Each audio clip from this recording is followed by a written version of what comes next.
Welcome back to the channel. As always, if you copy trading, you're an absolute moron and you deserve to lose all your money. And with that out of the way, we're going to talk today about a short that I have entered recently called Dave and Buster's Entertainment. And the first thing you can see is that the stock has been on a downward spiral for quite a while. I started looking at this organization as a long actually. And the reason for that is because they had quite ambitious projections uh, for this year and a year later. However, as this was kept in my watch list, I started noticing that the pattern obviously was going to the downside. And the valuation as well was still rather high. So if you look here at where we are, I can reduce that. So you can see that the valuation was around this level here as of early 2024. And of course, that is a stark contrast with other years, like for example, in 2023. So we're talking almost double the valuation. So I was skeptical to enter this as a long for those reasons. Of course, as you can see, the story here is limited. But in terms of what this company does, right? Uh, they operate entertainment and dining venues. So it's your typical casual dining place with not the greatest profit margins. So even though the projections seem interesting, I wasn't really buying the long, but I thought I would keep it an eye on it just in case. Now, recently, if we go to the earnings history, you can see that the earnings have not been good for the last couple of quarters. So sales down quite a bit in the last quarter. So is EBITDA, EBIT, EPS. So overall, not a great picture. Not a great picture. Now we can see how on a quarter-to-quarter basis, the restaurant chain has really not been doing well at all. So particularly the last quarter, you have decreasing sales, right? You have an eroding gross profit margin. So compare that 31% in the latest quarter versus a year ago. You see those margins eroding. Same thing goes for the EBITDA. So overall, not a good picture. Now here's one of the main drivers for my short thesis. There's two things on the debt profile of this organization that are a little bit problematic. So total debt is just under 3 billion in total.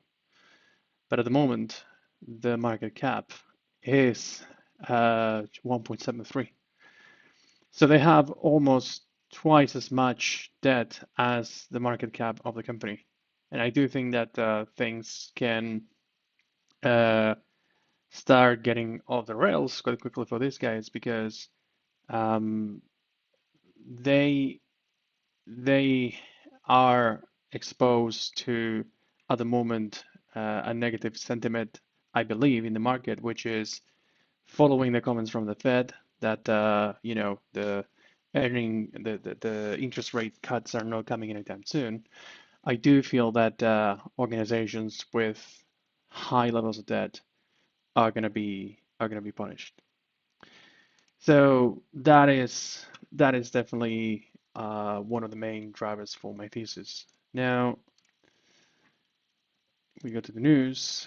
You see that following that announcement, some analysts started cutting their price targets, and I think there's still room for this to continue because if you see here, even though the price has decreased, there is a lot of room left for the price target estimates to come down. So I think that's another catalyst that we'll probably be seeing.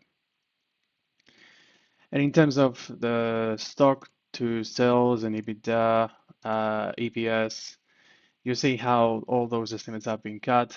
And so we should see the stock retreat to those previous levels where it was before. Now, my price target with this is 35, potentially going down to 30. But it'll be interesting to see if there are further downgrades. Because look, when sales, EBITDA, EBIT, all the metrics have been downgraded. And why is that? Well, during the earnings report, they mentioned that they're facing headwinds on rising marketing and labor costs, right? At the same time, something that I thought was very interesting was that with the kind of operation that they have in place, and they keep alluding to, in the earnings call, the management team alluded to the necessity to achieve some kind of critical mass in order to the business to thrive. But what I find interesting is that when you look at, I think there's some information here. When you look at their exposure, geographical exposure, I mean, the company announced that they are going to develop 5 stores in the Philippines, and to me that is quite interesting that they're facing these headwinds in their core market, which is of course the United States, and they're trying to expand to other geographies where likely there's going to be an FX headwind for them too. So I do think that there's plenty of things that could be a little bit uphill for these guys. And at the same time, uh, yeah, so this is what I mentioned. Most of the sales are in the United States, but for a company of this size, yeah, uh, the top line is, like I think it's yeah, 3 billion, no, 2.2 billion a year. I find very interesting that they're trying to expand to overseas, considering all the issues that they had. So yeah, with all those things and the momentum that the stock price is getting to the downside, so you see how it's broken all these moving averages, and there's still room here to drop to these levels.